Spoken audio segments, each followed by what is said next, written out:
Mga pamilyar na mukha naman ang naghain ng kandidatura sa pagkasenador kahapon, kabilang ang ilang incumbent at miyembro ng gabinete. Yan po ang pampagising na balita ni Ria Fernandez. Unang naghain ng kanyang Certificate of Candidacy o COC bilang senador, si dating Senator Gringo Honasan. Ito na ang ikatlong pagkakataong sasabak siya sa eleksyon matapos matalo sa kanyang re-election bid noong nakaraang taon. Pero bakit gusto pa rin niyang makabalik sa Senado? To make a difference, unfinished business. I represent a newly formed party, Reform PH, People's Party. We have been fighting for economic reforms, land reform. Plano ring bumalik sa Senado ni Manny Pacquiao. Nakasama naman ngayon sa Senate slate ni Pangulong Bongbong Marcos. Noong 2022 presidential race, nagbabala si Pacquiao laban sa pagboto sa isang magnanakaw. Pero ngayon, itinanggi niyang binanatan niya noon ang kapwa-kandidatong si Marcos sa isyu ng nakaw na yaman. Ipinagtanggol din niya ang rehimen ni dating Pangulong Ferdinand Marcos Sr. Hindi naman po nag-criticize ako ng todo sa ating Pangulo. Ang tinanong lang ako ng media noon na about sa korupsyon. Sabi ko kung may ninakaw dapat ibalik. Kung may ninakaw ay ang konstitusyon natin, ang gobyerno natin kailangan ng due process. Imulat natin.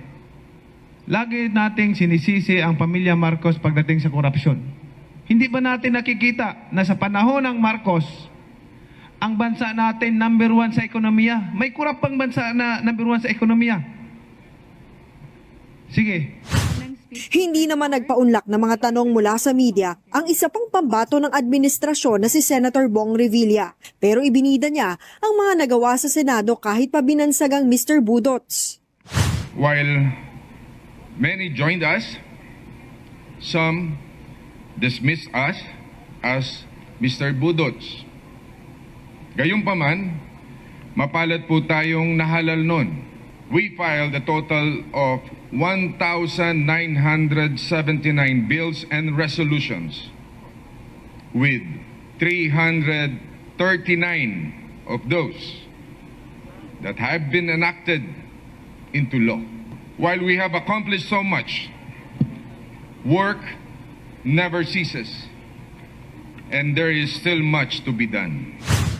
Handa na rin daw si Benhur Abalos sa pagsabak sa Senado, makalipas ang 3 taong panunungkulan bilang kalihim ng DILG. Kanya-kanya pong kapalaran yan eh. Ano po?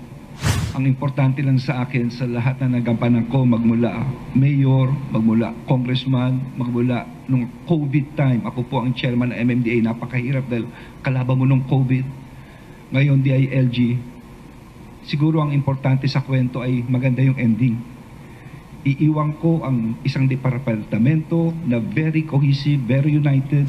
Sa oposisyon naman, nakapagsumiti na rin ng COC bilang senador si Bam Aquino kasama si Baguio City Mayor Benjamin Magalong na modelo raw sa good governance.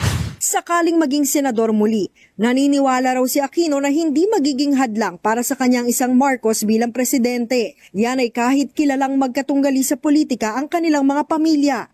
Kumpiyansa rin siya sa ikakasa nilang kampanya sa kabila ng mababang pwesto sa mga survey. Sabi ko nga, alalahanin lang natin ang lahat ng mga lumabas, tumaya, nagkaboses, tumulong, nag-house to house, nag-abono in the last campaign at more than enough na po yan para may panalo kami ni Senator Kiko.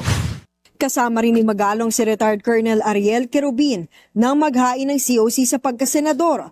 Susubukan daw ng Medal of Valor awardee na makaupo sa Senado sa ikalawang pagkakataon dala ang pangakong paglaban sa ating territorial rights sa West Philippine Sea. Ito rin ang gustong ilaban ni dating Defense Secretary Norberto Gonzales na naghain din ng senatorial bid. Senado rin ang target ni Manibela President Mar Valbuena dahil sa kakulangan ng aksyon ng COMELEC sa pag-a-apply nila bilang party list. Pagtulong din sa mga apektado ng PUV Modernization Program ang dahilan sa pagtakbo bilang senador ni dating Ilocos Sur Governor Chavit Singson. Habang pagkakaisa at kapayapaan ang isusulong ni dating Sulu Vice Governor Nur Ana Sahidulya kung mahalal sa Senado.